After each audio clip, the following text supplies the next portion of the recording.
20 balloons, Sonny? Here's a nice one. Welcome to my house.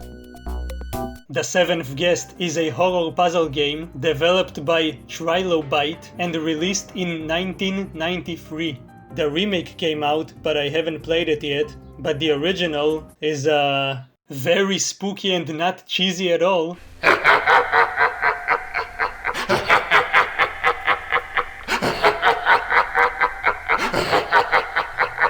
Okay, maybe it's a little spooky. For some of you, this is going to be very nostalgic. It's a very important game for the adventure and point-and-click genre, along with Myst. No, I'm not gonna go over the whole development history and how the game was made and all of that. I don't like reading from Wikipedia like some other YouTubers. I'm too lazy for that. On this channel, we're talking about what's happening in the game itself.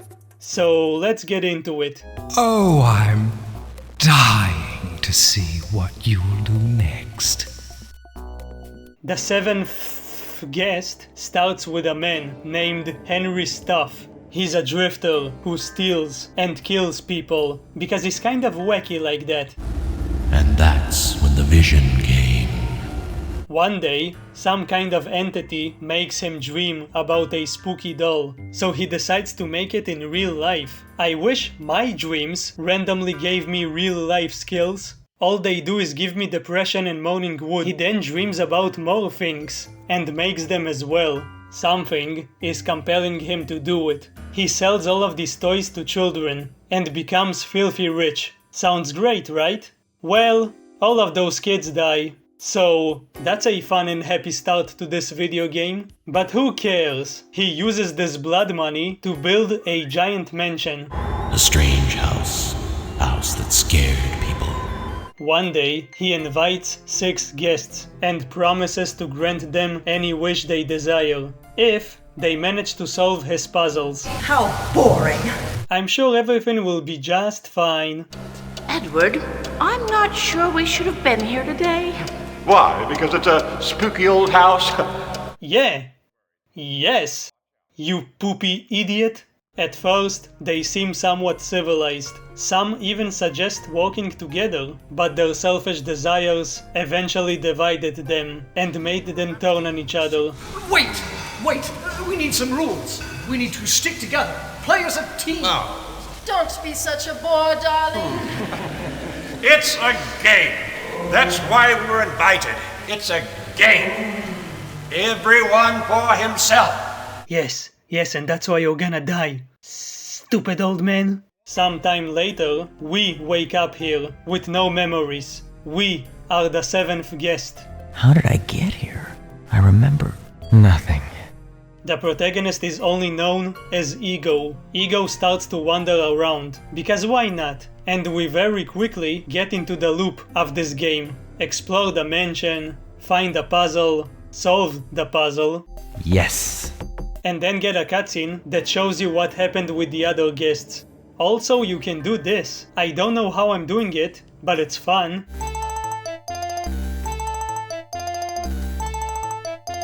The Seventh Guest was made in a time when they used FMV cutscenes. It's like a stage play, where actual people have been digitized into a PC game, and that's why it looks and feels so weird and uncanny. But it's funny.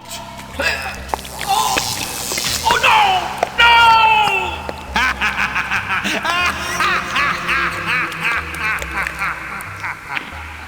It's not as cool as all of the motion capture stuff we have nowadays, but I love this style. Maybe it's not exactly good, but it's charming and nostalgic and very cheesy and funny. I mean, wouldn't you want to be a pink ghost inside of a spooky mansion? Why? Because it's a spooky old house?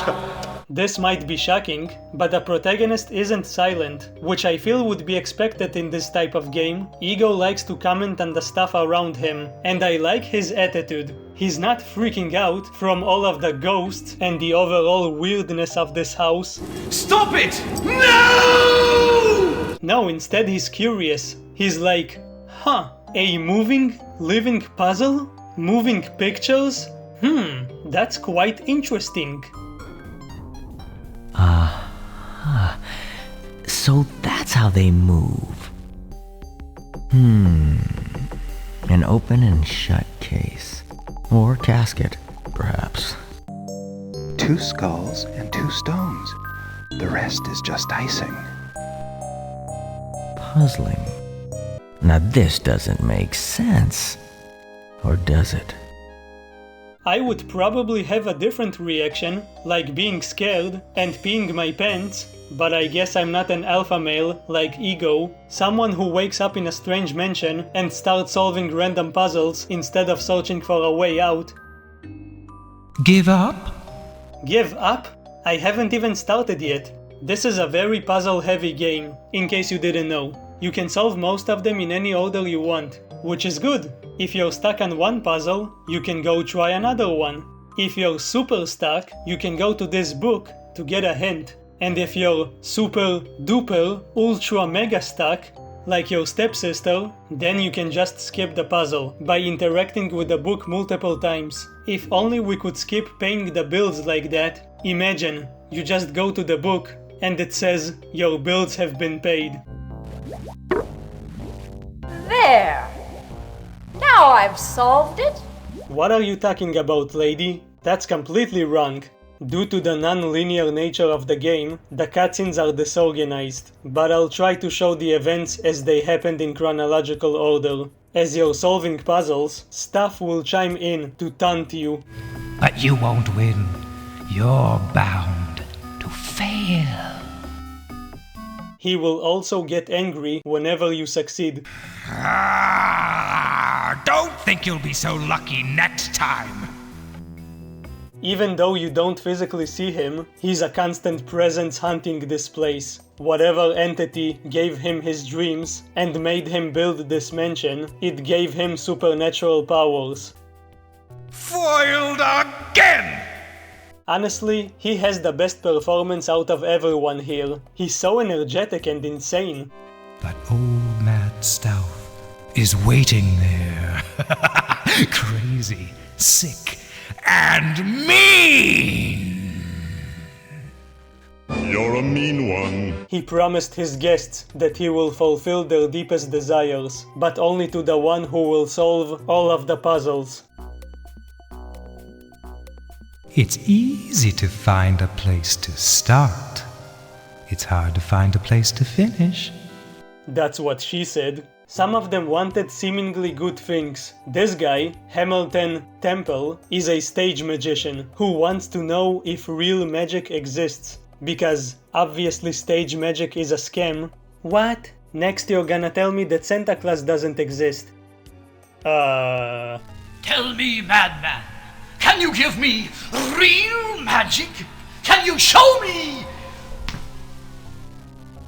I know he's a magician, but does he have to dress like one wherever he goes? Do you think he buys groceries in that outfit? He goes into the grocery store. Look at me, I'm a magician. Wanna see some tricks? And the lady in the counter is like, just move along, sir. Just shut up and pay for your stuff.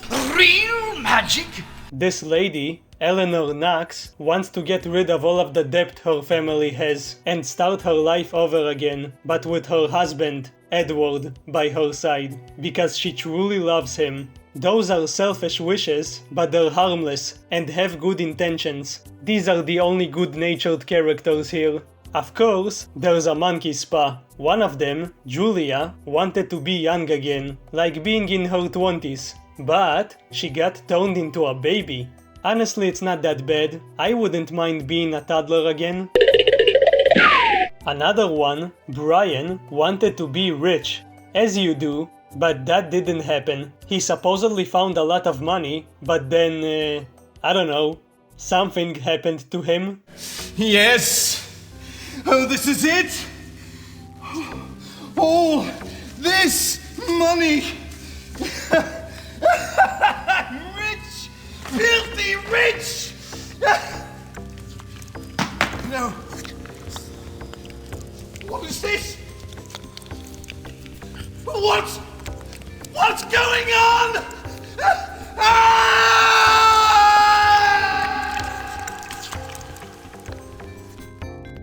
real magic? While all of these adults were running around solving children's puzzles in a stranger's mansion, which is not weird at all, a little boy named Ted goes inside of the mansion because of a dare. We dare you, Tad. Tad, triple dare you, Tad. You're too scared to walk through the house. He becomes trapped, and when he hears screams and other weird noises, he desperately tries to find a way out. But he has the shittiest luck, because Staff knows he's here, and he tells his guests that their final mission is to bring the child to him. It must be brought to me. Alive. Whoever succeeds will get anything they want. So these very mature and smart people start murdering each other in order to have the privilege to sacrifice an innocent child to a stranger who promises them salvation. Having fun yet, mortal? In between solving puzzles, some of them started doing some nasty shenanigans. I could help you, and you could help me. Edward, the asshole, cheated on his wife with this harlot named Martine. Ghostly people performing sexual and evil deeds in a spooky mansion kind of reminds me of The Shining. What are you? You know the others will try to beat us. But it doesn't have to be that way. Not if you and I work together. We can solve Stoff's puzzle. We can win. You can get what you want, Edward. What is it that you want? Edward, shall I try to guess? I know where the puzzles are to be solved. I know where the puzzles are. I'll take you there. Okay, but why did he turn into a goat? That's being horny in a completely different way. Also, sometimes this white ghost appears, and I don't know who that is. Okay, spooky ghost lady, I'll follow you. After a while, Staff started to really pressure them into giving him the child, whose name is Ted, and he has a funny way of doing that. Oh! This isn't real! Oh! No! Bring him to me.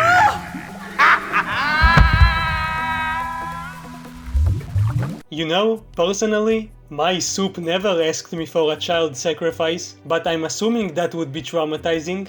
Or hilarious. I smell it. I feel sick.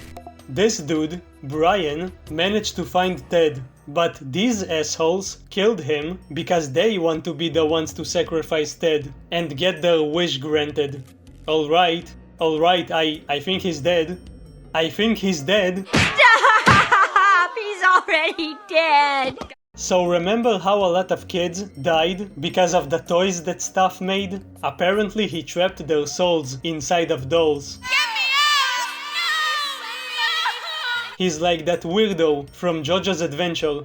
Exactly! He needs to add Ted to his collection to complete some sort of ritual. There's even a puzzle that literally says, "Get boy Ted." Why do I feel like I'm about to get a sponsored ad about Opera GX? In the meantime, Eleanor and Hamilton form a genuine friendship. They are the only characters who actually want to protect this child and help him escape. Oh no! The dolls! And the children! The children's spirits became these dolls! That was his deal. Stoff took the children, but not all of them, only a certain number, and...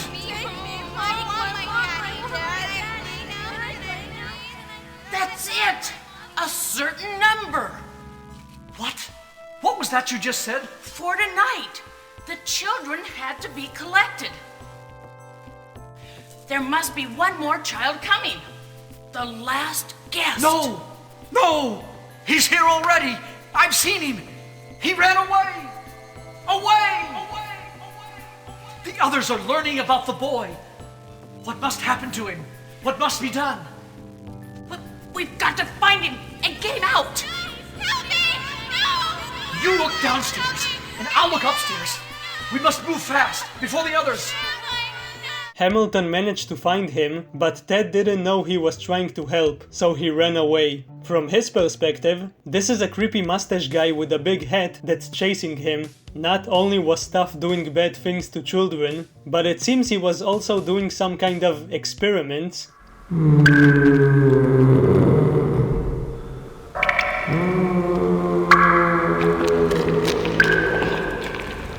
I think you dropped your brain, buddy. That's kind of sad. At least there's a funny skeleton playing the piano. He's more cultured than Chris Redfield. Wow, I can't go one video without mentioning Resident Evil. Speaking of Resident Evil, did you know you can unlock shortcuts in this spooky mansion? And some of them are insane?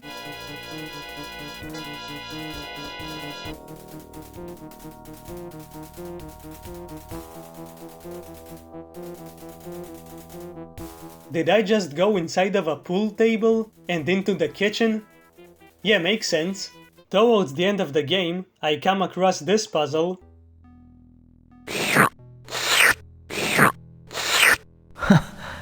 It's another puzzle. Imagine, inside a microscope. I love his nonchalant attitude. He doesn't even care that he himself went inside of a microscope. I'm not really talking about the puzzles, in case you'll play it yourself. Who are we kidding? You probably won't play it. But you should. Each puzzle has its own set of rules, and can be completed with logic. Meaning, you don't need to go find a clue or an item in order to complete it. Some of them are fun, some of them are okay, but some of them are really, really annoying. This puzzle, for example, took me so long that it gave me blue balls. Get it? Because there's blue balls here? Get it? I'm getting bored. At some point, you have to do a slide puzzle. I'm not sure why people hate them. Sure, they're not the most creative, but they're not that bad. Here, I finished this one in like 20 seconds. People are just bad at this. You know what is actually bad? This fucking maze that comes right after the slide puzzle. I have a bad feeling about this. Why does it feel like I'm playing 3D Monster Maze or a Windows 95 screensaver? This is the worst puzzle in the game, because it's not even a puzzle. You're just walking aimlessly until you inevitably reach a dead end, and every time it happens, you hear... Feeling lonely. No, actually I don't feel lonely. This is kind of nice. I don't leave my house anyway, so what's the difference? Maybe I'll stay here forever and ever and ever and ever and ever and ever. What? Sorry. We need to get out of here. It's not fun. You reach a dead end, so you turn around, keep walking, reach another dead end, and you just repeat this process over and over. It's a frustrating game of trial and error. The only good thing about it is that it's kind of spooky and has a good atmosphere, but that's quickly diminished after you spend a few minutes going back and forth without any sense of direction, which I guess is the whole point of this, but it doesn't make it fun. At least there's a cute skeleton here. Hello, Skelly. No. After finally finding a way out and solving a puzzle where you need to close all of the crypts,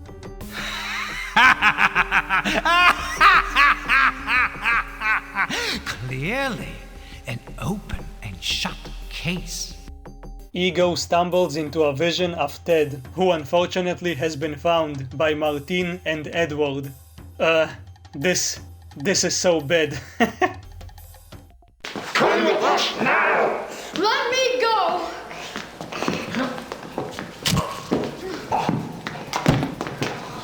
You can literally see them looking at the camera and waiting for someone to yell action, and only then they start acting. But that's also just bad editing. They could have cut the part where they're just staring at the camera. Also, the kid actor isn't making any effort to seem like he wants to escape. He's not even trying to pretend to be scared. He just seems kind of annoyed that he was cut by people who want to sacrifice him.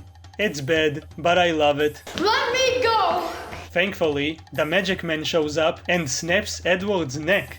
Holy shit. I don't know what's weirder, the fact that he killed him so easily, or that Martine starts doing this. Is that her angry face? It's alright, son. You're okay. Don't worry. It's just an illusion. An illusion. An illusion. An illusion. An illusion. Real magic? Okay, so how do we get back? I don't really want to go into that maze again. Oh, I know. I'll just go into this coffin and teleport back to the kitchen. Of course, that's exactly how I do it in real life. Very convenient. Spoilers, all of the guests are killed in some weird and horrible way, either by stuff or by each other. We've already seen Edward and Brian die. After witnessing the death of two men, Martine went to take a nice hot bath, as you do, and then this happened.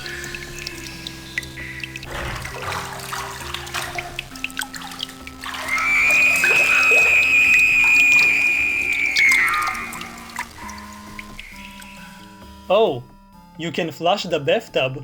Sadly, the Magic Man is choked by Julia. Run! Get away! After solving an annoying sword puzzle, Ego unlocks the door to the attic and goes upstairs. He solves the final puzzle, which I genuinely have no idea how you're supposed to figure out. If you did this, tell me how you did it. No! We then discover that Eleanor got turned into a mannequin? Help me! Someone, please help me! Ah man, she was one of the two people who wanted to help. At least she doesn't need to worry about her money problems anymore. That bitch Julia managed to capture Ted, and then the truth is revealed. Let me! No! Let me! It's happening now. I've been here before. I've seen all this. Over and over. Help me! Someone, please! Tried to help myself. Always failing. You little brat! Ego discovers that he's actually the spirit of this child. Oh, so that's why he could go inside of a pool table and in other tight holes. Bring him here! The point is, he was stuck in a never-ending cycle of watching himself being killed. As the last survivor, Julia finds stuff in the attic and brings Ted to him. Even though she supposedly turned into a baby earlier, was that just an illusion? My wish! I'll get my wish! She asks for her wish to be fulfilled, but Staff, being a crazy, dishonest lunatic, kills her instead. With acid from his mouth, like he's reptile or something. Oh no! You cheated me! You promised me! He then captures the child with his tongue and is about to complete some kind of Lovecraftian ritual. But then... No! I swear! No! You can't have him! You can't have me!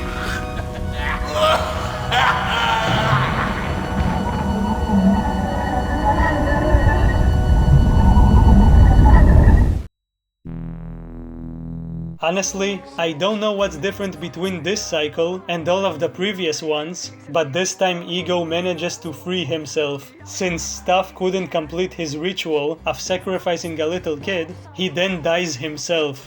Or something like that. The child thanks you, and then you disappear. So we were the seventh guest. Or more like, the seventh ghost. Shut up. I know who you are! You're the seventh guest! Overall, this is a good little puzzle, horror, adventure, point-and-click game with some goofy and kind of spooky FMV cutscenes. There's an effective atmosphere, and it's fun to explore this haunted mansion. It's fun to explore these old, kinda forgotten video games, but as the game goes on, the puzzles go from enjoyable little brain teasers to insanely annoying and repetitive. It's a real slug to get through some of these, even if you're using a guide. But I think it's kind of great. You should play it if you haven't. Just use a walkthrough. The cutscenes have that cheesy 90s schlock, which I love. They represent a really unique part of gaming history, and there are some genuinely good performances. It's fun to uncover the mystery of this place. Also, the music is great. I've been using it in the background of this video. We'll see if the remake will capture the spirit of this classic and archaic game, which looks like the VR version, but without the VR. Like, comment, subscribe, do all of the YouTube stuff, and thanks for watching.